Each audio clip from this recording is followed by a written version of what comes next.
बिल्कुल इस तरीके से जाने की ऐसे मेडिकल कॉलेज मेडिकलों में, प्राइवेट नर्सिंग होमों में इस तरीके से जो फायर सिस्टम होगा वो लगा होगा, और कहीं ना कहीं कोई भी बड़ी घटना हो सकती है कभी। और जिस तरीके से लापरवाही सामने आई है, कहीं ना कहीं जो जिम्मेवार है, जिम्मेदार है, उन पर आखिर कार्रवाई कब होगी, यह बड़ा सवाल है। जी बिल्कुल राजीव, और क्योंकि हम तस्वीरें भी देख रहे हैं आपके पीछे किस तरीके से मशीनें यहाँ पर जली हुई हैं, और वो मशीनें हैं वो अपने आप में ये बयां कर रही हैं कि उस समय का मंजर क्या कुछ रहा होगा जब 10 नवजात, वो मासूम बच्चे जो कोई 1 महीने का है, कोई 9 दिन का है, इतने मासूम बच्चों की चिताएं जल चुकी जिन्होंने अभी दुनिया में आकर अपनी आंखें भी नहीं खोली। ये मशीनें अपने आप में बयां कर रही हैं राजीव।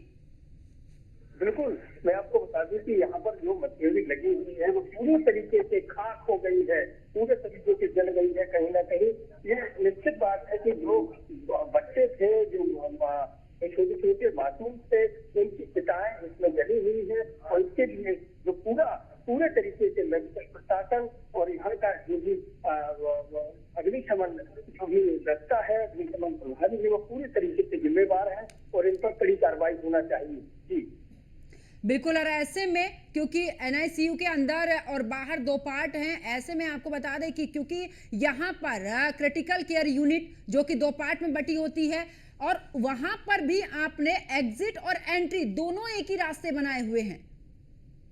जी बिल्कुल, जबकि इतना ये जो मरीजों के लिए, बच्चों के लिए यहाँ से आना जाना है, और इसी से जो है डॉक्टर जाते थे, इसी से जो है मरीजों को ले जाया जाता था, इसी से उनके परिजन जाते थे। तो कहीं ना कहीं जब ये घटना घटी है तो पूरे तरीके से यहाँ धुआं का गुबार हो गया, और यहाँ से निकलना मुश्किल हो गया।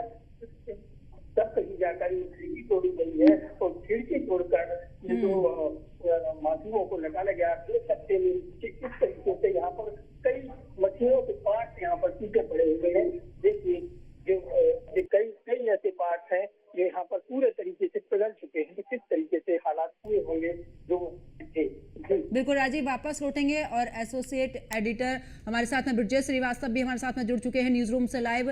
ब्रजेश जी, क्योंकि जिस तरीके से देख रहे हैं सुबह से यह हालत, यानी कि जिस समय पर यह घटना हुई है उसके बाद वो 10 मासूम जिंदगियां जिनकी चिता जल चुकी है यहाँ पर लापरवाही के चलते, और देख भी रहे हैं कि रेन्यू कराने की जो 2022 की तारीख थी और अब 24 चल रहा है, ऐसे में इतनी बड़ी लापरवाही। आखिरकार जिस सिस्टम को लेकर लगातार कहा जाता है कि सिस्टम अपने तरीके से काम कर रहा है, बेहतर सुविधाएं अस्पतालों में मिलती हैं, लेकिन ये कैसी सुविधाएं? 10 मासूम बच्चों की यहाँ पर चिता जल गई।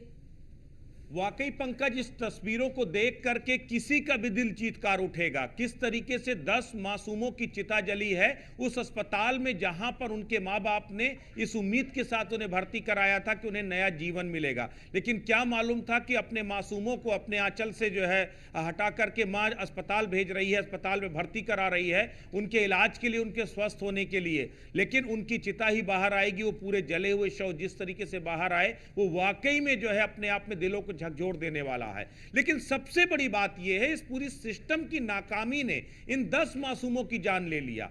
आप सोच करके देखिए कि जो फायर एक्सटिंग्विशर जो हर साल रिन्यूअल होते हैं, अग्निशमन महकमा जो जनपद का जो फायर सेफ्टी के लिए ही बनाया गया है, वो केवल उसके पास एक यही काम होता है कि फायर एनओसी जारी करता है, हर साल उसको रिन्यूअल करता है, पूरे साल उसके लिए बाकायदा मुआयने करता है। जो भी कॉमर्शियल कॉम्प्लेक्स होते हैं, जो भी इस तरह के बड़े प्रेमाइसेस होते हैं, वहां पर अग्निशमन महकमे का काम होता है कि उसको बाकायदा देखे।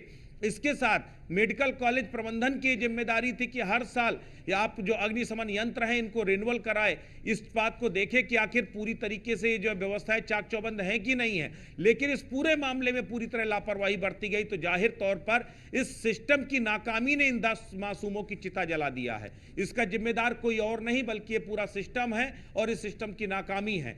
मेडिकल कॉलेज, आप सोचिए, मेडिकल कॉलेज में जाहिर सी बात है इस तरह के हादसे हम लोगों ने इससे पहले भी देखे हैं।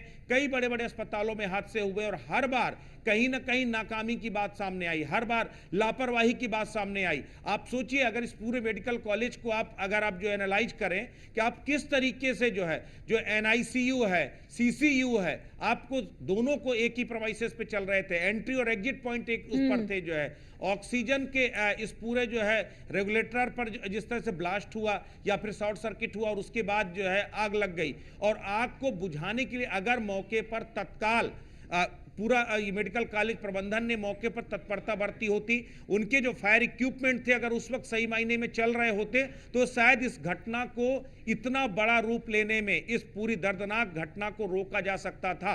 लेकिन ऐसा नहीं हो पाया, तो जाहिर तौर पर यह लापरवाही साफ तौर पर मेडिकल कॉलेज प्रबंधन पर है।